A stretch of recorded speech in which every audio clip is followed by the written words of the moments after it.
Hi guys मैं आप लोगों के साथ आज बायोमोलिक्यूल्स लेके बैठा हूँ। ये क्लास 11 का हम लोगों का सबसे इम्पोर्टेंट चैप्टर है, क्योंकि यहाँ पे आपके बायोलॉजी और केमिस्ट्री का मिक्सेशन है। तो बायोलॉजी और केमिस्ट्री दोनों यहाँ पे मिले हुए हैं। चैप्टर को स्टडी करने से पहले हम लोगों के पास कुछ बेसिक फंडामेंटल्स होने चाहिए, उसके बाद हम लोग बुक को फॉलो करेंगे। So biomolecules, what are this part? The biomolecules are the chemicals, or we can say the molecules present in living organism. Now this cellular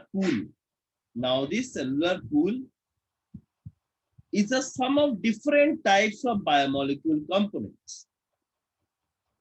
Now, in every cell we have ions. It consists of two parts. These ions consist of two parts. One part is aqueous phase and another part is non-aqueous phase. Now, what is this aqueous phase? So we can say that it's a homogeneous particles or the colloidal solution.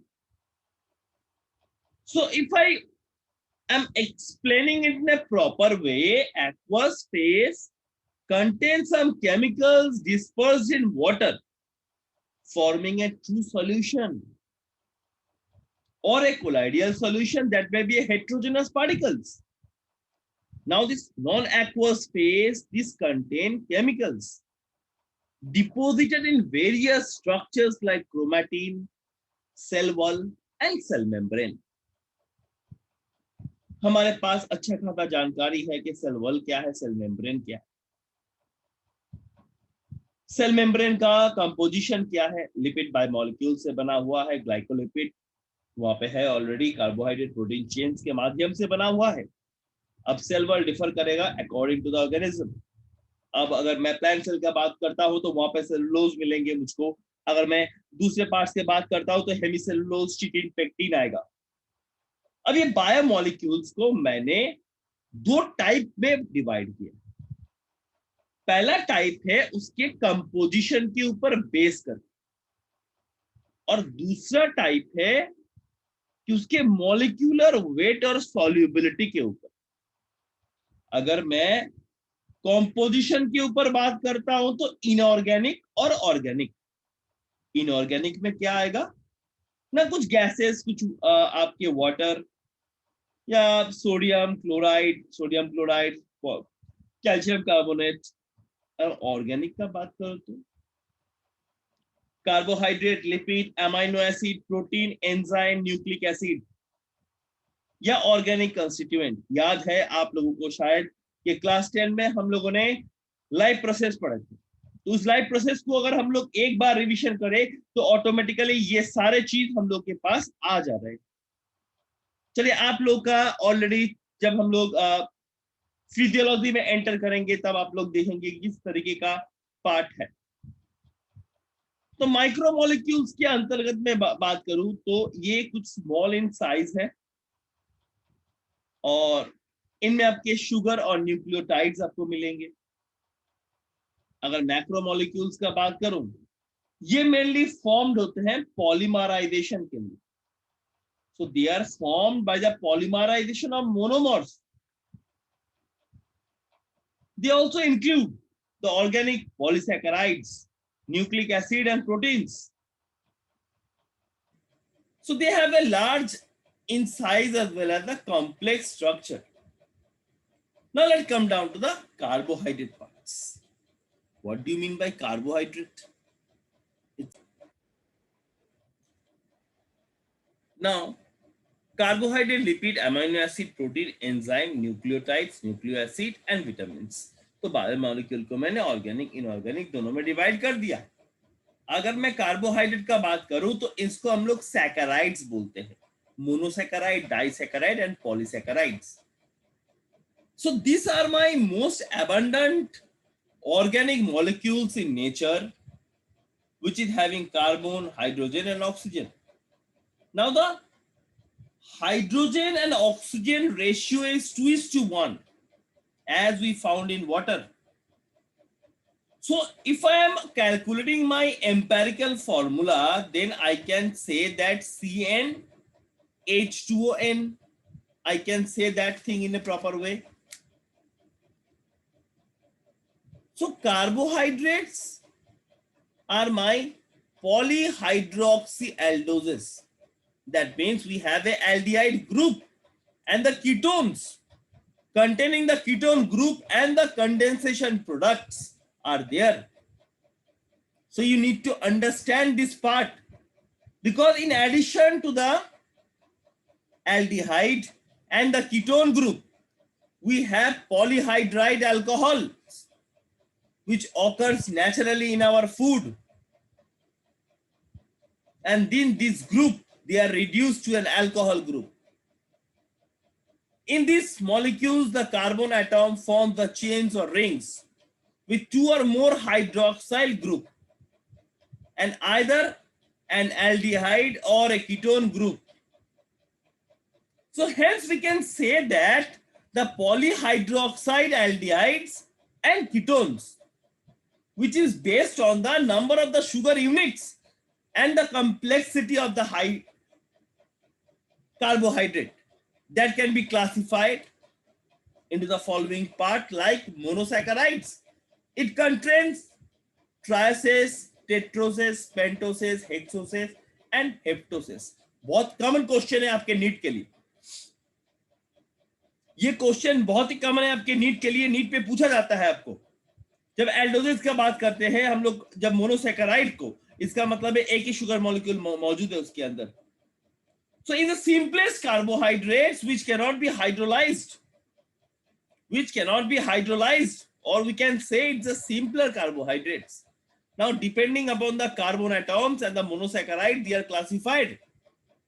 So aldoses and the ketose groups, they form the triaces, the glycerose.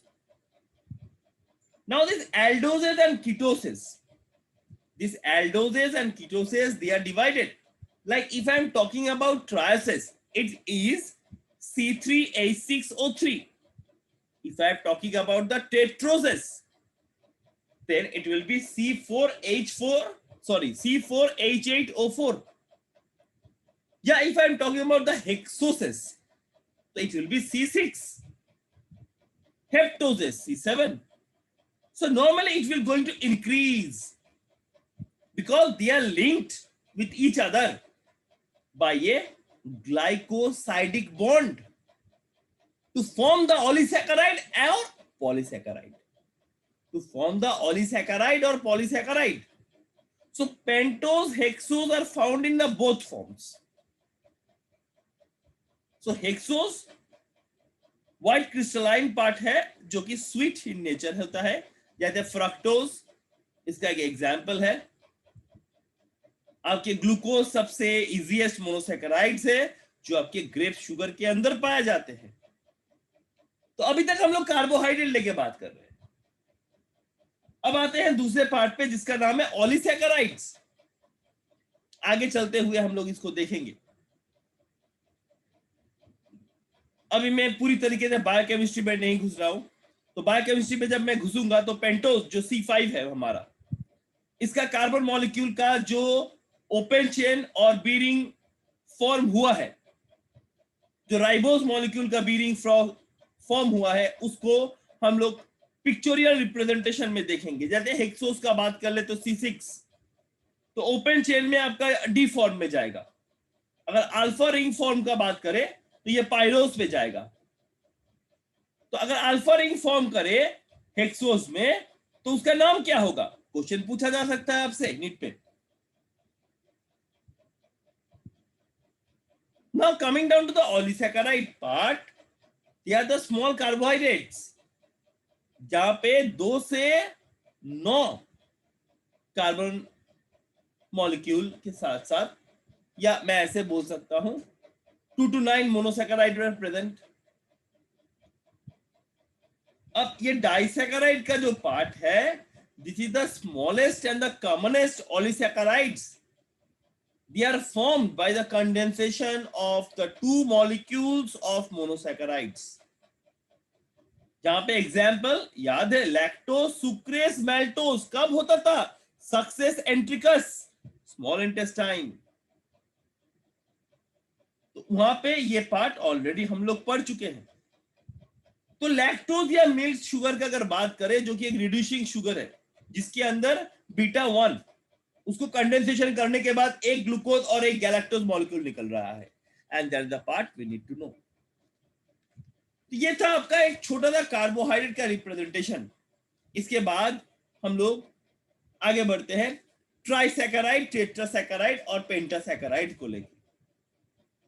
अगर मैं try का बात करूं तो 3 molecules of monosaccharide उसमें present है, जिसका example है raffinose.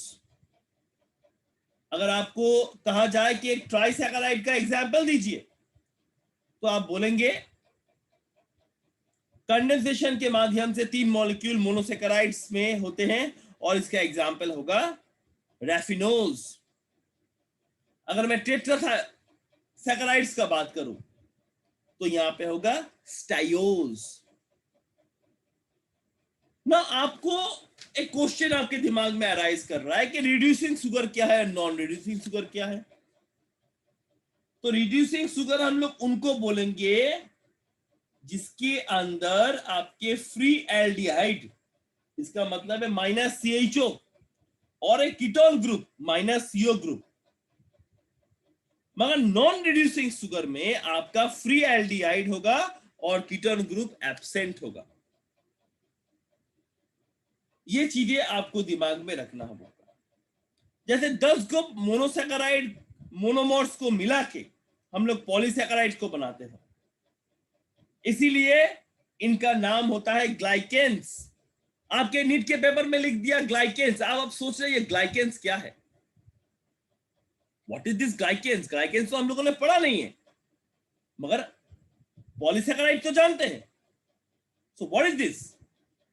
They are the complex carbohydrates formed by the polymerization of more than 10 monosaccharide monomers. These are called glycans. ये एक्चुअली लॉन्ग चेन ब्रांच्ड होते हैं, and that is the part.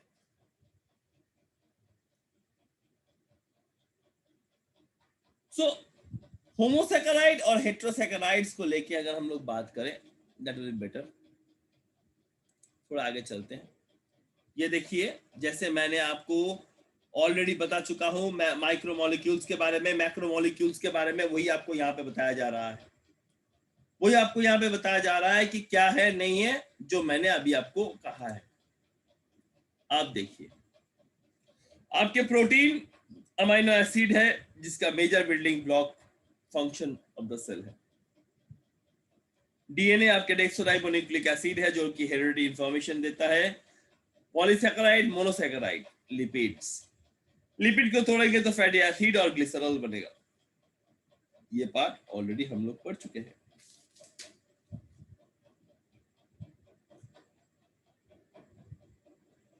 तो मैंने आपको एक आइडिया दिया, इस आइडिया में लिपिड नीचे लिखा हुआ है। लिपिड है क्या? What is it lipid? बहुत बार नाम सुनते हैं इसका। Lipid are mainly the fatty acid esters of alcohol, which is related substances, or we can say which are insoluble in water but get dissolved in a number of non-polar organic solvents. कैसे? Benzene, chloroform, acetone. So I can say that they may also colloidal complex,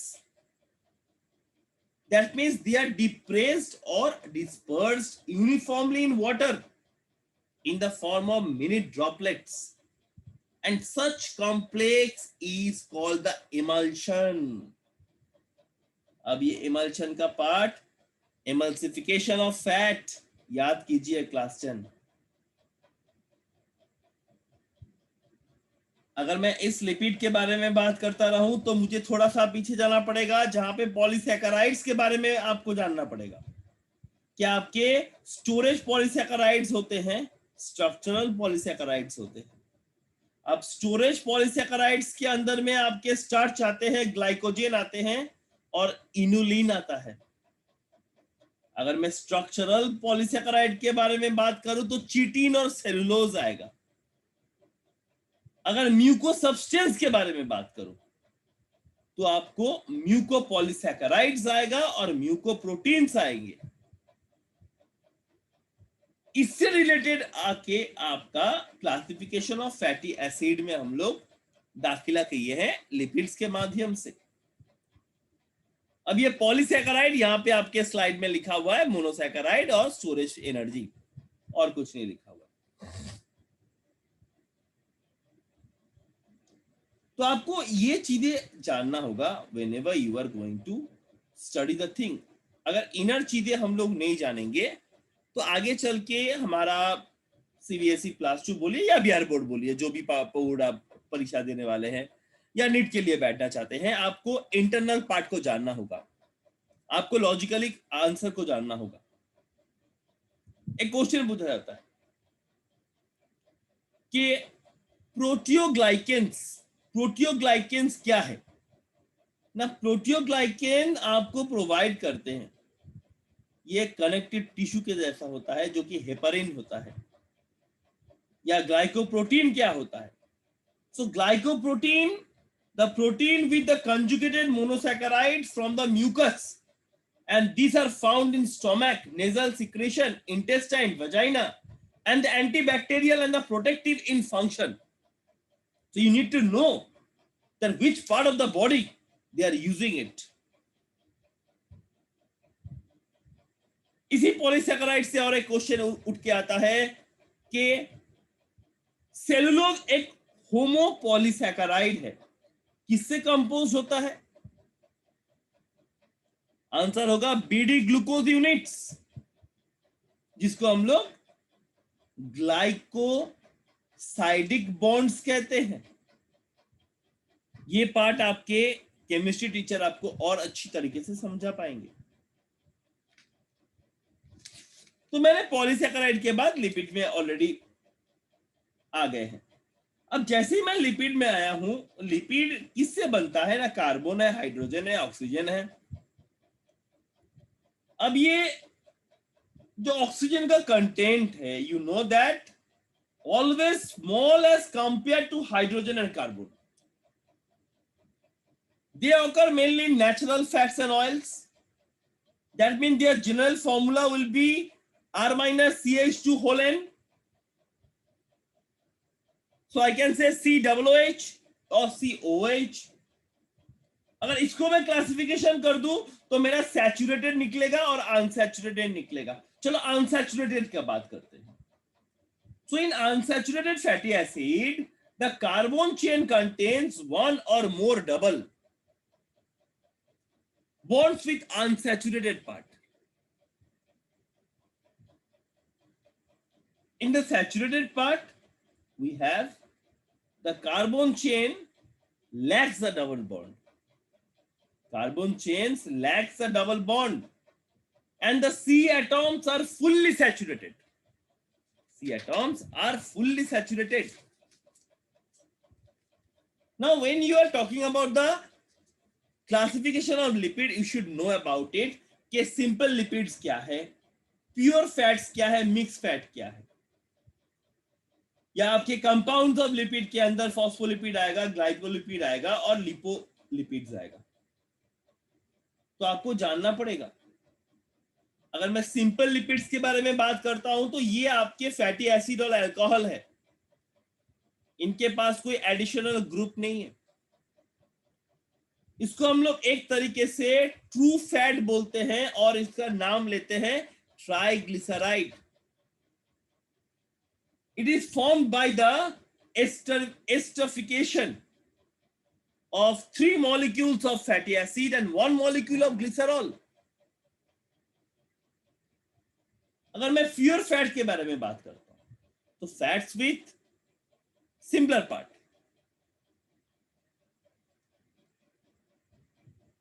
या mixed fat के बारे में बात करता हूं, mix fat में butter आ जाएगा।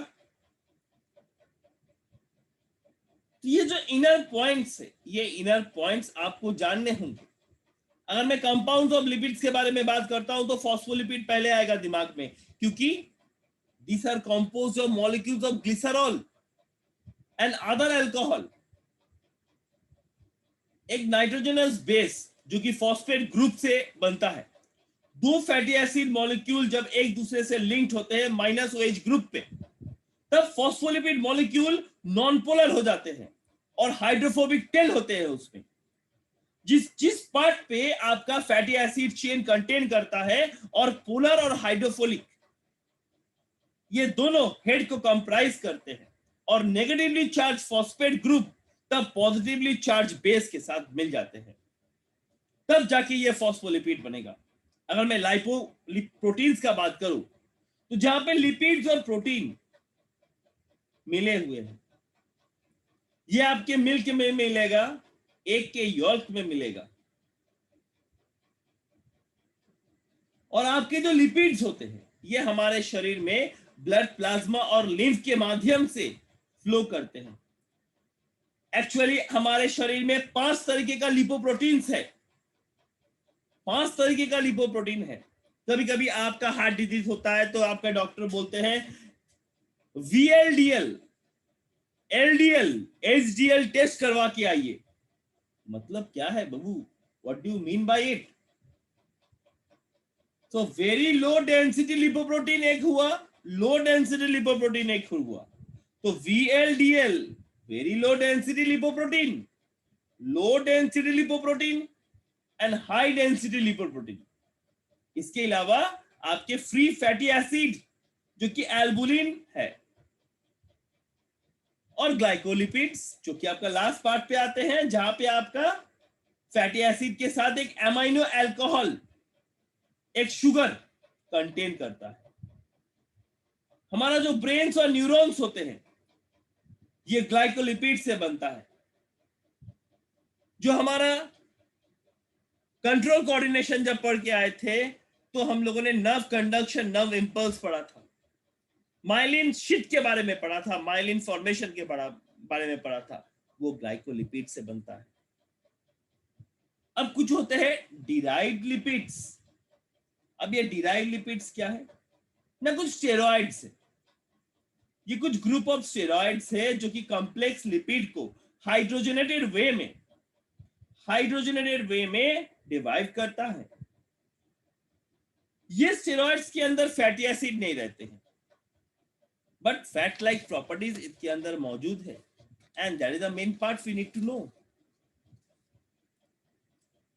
अगर मैं फंक्शन के बारे में बात करूं तो कोलेस्ट्रॉल, या आप अगर बोलेंगे मेजर ग्रुप ऑफ स्टेरॉइड्स हमारे शरीर में क्या है सर, तो मैं बोलूंगा sterol, bile acid, sex hormones, आपके एनाबॉलिक स्टेरॉइड्स होते हैं, एड्रोकोर्टिनल हार्मोन्स होते हैं, कार्डियक ग्लाइकोसाइड्स होते हैं, और सैफोइन्स होते हैं।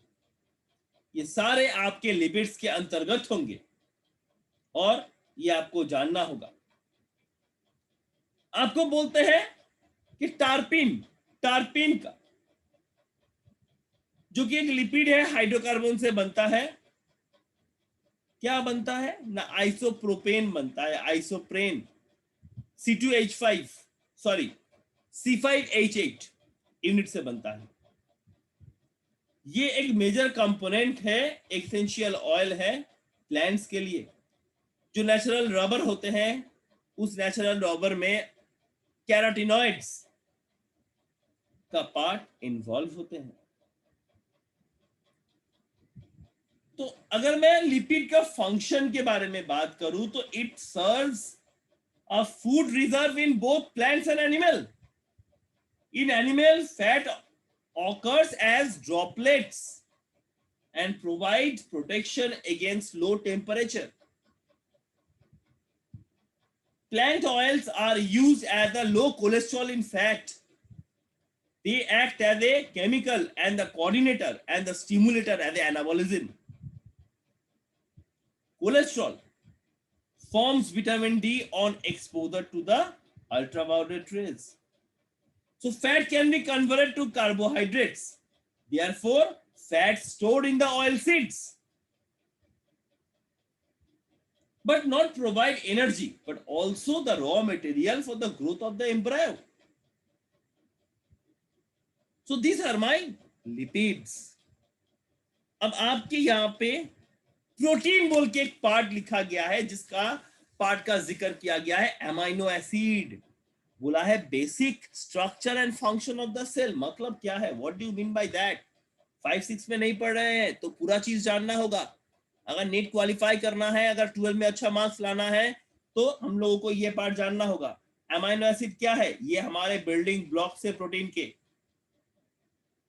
इसमें कार्बो ऑक्सिलिक ग्रुप होते हैं -COH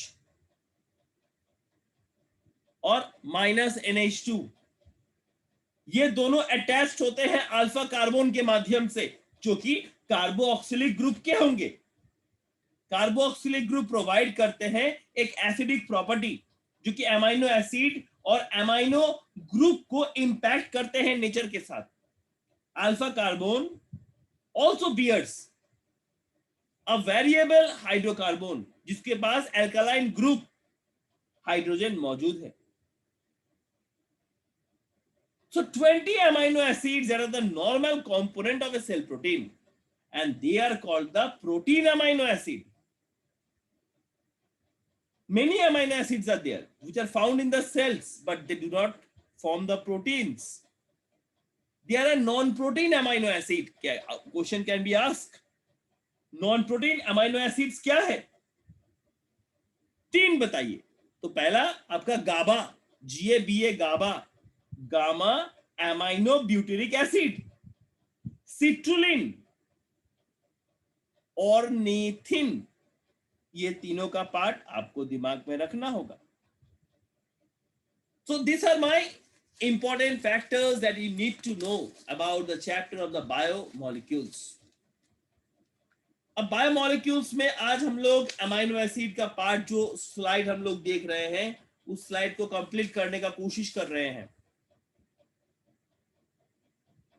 तो अगर मैं अमाइनो एसिड को क्लासिफाई करूं, तो न्यूट्रल अमाइनो एसिड होते हैं, एसिडिक अमाइनो एसिड होते हैं, अल्कोहलिक अमाइनो एसिड होते हैं, बेसिक अमाइनो एसिड होते हैं, सल्फर कंटेनिंग अमाइनो एसिड होते हैं, हेट्रोसाइक्लिक अमाइनो एसिड होते हैं, एरोमेटिक अमाइनो एसिड होते हैं. तो इन सारे चीजों का पार्ट क्या है? They are my essential amino acids. So there are 2 type of amino acid, essential amino acid and non-essential amino acid. जहां पे पेप्टाइड फॉर्मेशन हो रहा है, अमीनो एसिड कंडेंस कर रहा है to form the peptide by linking the successive amino acid through the peptide bond. Now the peptide bond is formed between the 2 amino acid by eliminating a water molecule. So amino acid जिसका नाम है glycine, ये क्या provide करते हैं? Nitrogen और carbon atom. किसके synthesis के लिए? ना प्रोटोपोर्फिन के लिए. ट्राइटोफैन प्रोड्यूस करते हैं प्लांट हार्मोन, जिसका नाम है IAA, इंडोल एसिडिक एसिड और 3 एसिडिक एसिड. हिस्टामाइन, ट्राइप्सिन, ये कुछ आपके प्रोटीन्स के पार्ट हैं. तो ऑलरेडी आज हम लोगों ने DNA, RNA, protein, polysaccharide, repeats के बारे में एक जिस स्ट्रक्चर स्टडी किए हैं. तो हम लोग नेक्स्ट क्लास में बायोमोलिक्यूल्स का दूसरा पार्ट लेके बैठेंगे. आज सिर्फ इंट्रोडक्शन था, तो आज मैंने आपको इंट्रोडक्शन के बारे में बताया. अगर आप लोगों का जो भी व्यूज है, आप लोग का व्यूज आप लोग भेजते रहिए, तो मैं अपने समय से जो भी आप लोग का रिक्वायरमेंट होगा बायोलॉजी में, वो रिक्वायरमेंट या जो भी रिक्वायरमेंट होगा इंग्लिश में, मैं आपको पूरा करूंगा. Thank you for the day and have a very good day. Stay safe. Good night.